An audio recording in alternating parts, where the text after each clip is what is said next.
ఆ పెద్ద ఆయననో వాళ్ళ తాతనో వాళ్ళ ముత్తాతలో తెస్తే రాలేదు. ఈ ప్రజాపాలన వచ్చింది. లక్షలాది మంది కాంగ్రెస్ పార్టీ కార్యకర్తలు త్యాగం చేసి తమ రక్తాన్ని చెమటగా మార్చి భుజాలు కాయలు కాసేలా మువ్వన్నెల జెండాను మోస్తే ఈనాడు ప్రజాపాలన వచ్చింది.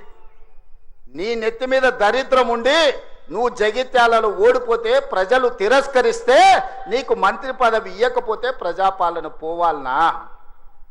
ఇవాళ నిన్ను పెద్ద మనిషి అని మేము పిలవాలనా? పెద్ద మనిషి అని పిలిపించుకునే అర్హత నీకు ఉన్నదా అని నేను ఈ వేదిక మీద నుంచి అడుగుతున్నా.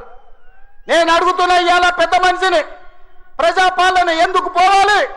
పాపాల భైరవుడు అధికారులు ఎందుకు రావాలో నువ్వు జవాబు చెప్పాలి. నీ పదవి కోసం, నీ అధికారం కోసం, నీ ఆకాంక్ష కోసం ఆనాడు 1983 చరిత్ర వెనక్కి వెళ్ళి ఆయన పుట్టు పూర్వతరాలు పుట్టు మచ్చలు ఇవ్వాలి. ఈ వేదిక మీద నుంచి నేను చెప్పదలుచుకున్నా. ఆయన నీతేంది, ఆయన జాతేంది, ఆయన దోస్తేందో ఇవాళ మీ అందరి ముందర నేను విజ్ఞప్తి చేయదలుచుకున్నా. మిత్రులారా, 1983లో తుమ్మల నాగేశ్వరరావు గారు సజీవ సాక్షి.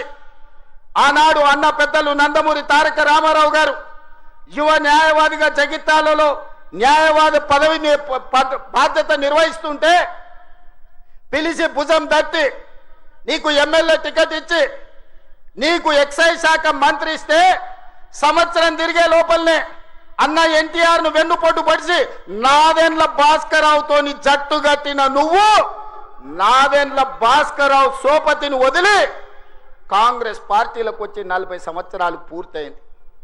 నేను అడుగుతున్నా పెద్ద మనిషిని, ఈ 40 ఏళ్ళు జగిత్యాల నియోజకవర్గమే కాదు కరీంనగర్ జిల్లాలో ప్రతి కాంగ్రెస్ పార్టీ కార్యకర్త 14 ఎన్నికల్లో 11 సార్లు ఎమ్మెల్యే, 3 సార్లు ఎంపీ, 1 సారి ఎమ్మెల్సీ, 14-15 సార్లు బీభావిస్తే దుఃఖాన్ని దిగముంగుకొని ఎన్టీఆర్ను వెన్నుపోటు పడిచిన నిన్ను, నాదెండ్ల భాస్కరరావు అనుచరుడైన నిన్ను ఎమ్మెల్యేగా, ఎంపీగా, ఎమ్మెల్సీగా ఏ ఎన్నికల్లో పోటీ చేసినా వేలాది మంది కాంగ్రెస్ పార్టీ కార్యకర్తలు నిన్ను భుజాల మీద మోసిన మాట నిజం కాదా?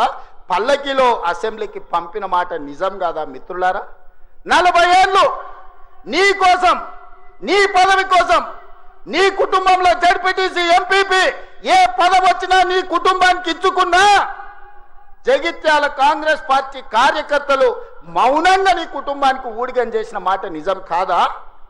గ్రామంలో ఉన్నోడు గ్రామంలో ఉండాలి, మండలంలో ఉన్నోడు మండలంలో ఉండాలి, జిల్లాలో ఉన్నోడు నియోజకవర్గంలో ఉన్నోడు నియోజకవర్గంలో ఉండాలని పాపంది చేసింది నువ్వు కాదా? మొన్న నేను జగిత్యాల కార్యకర్తలను కలిస్తే ఒక్కొక్కరు తమ కష్టాలను మనసు విప్పి మాట్లాడుతుంటే నాకు ఆశ్చర్యపోయినా. గాంధీ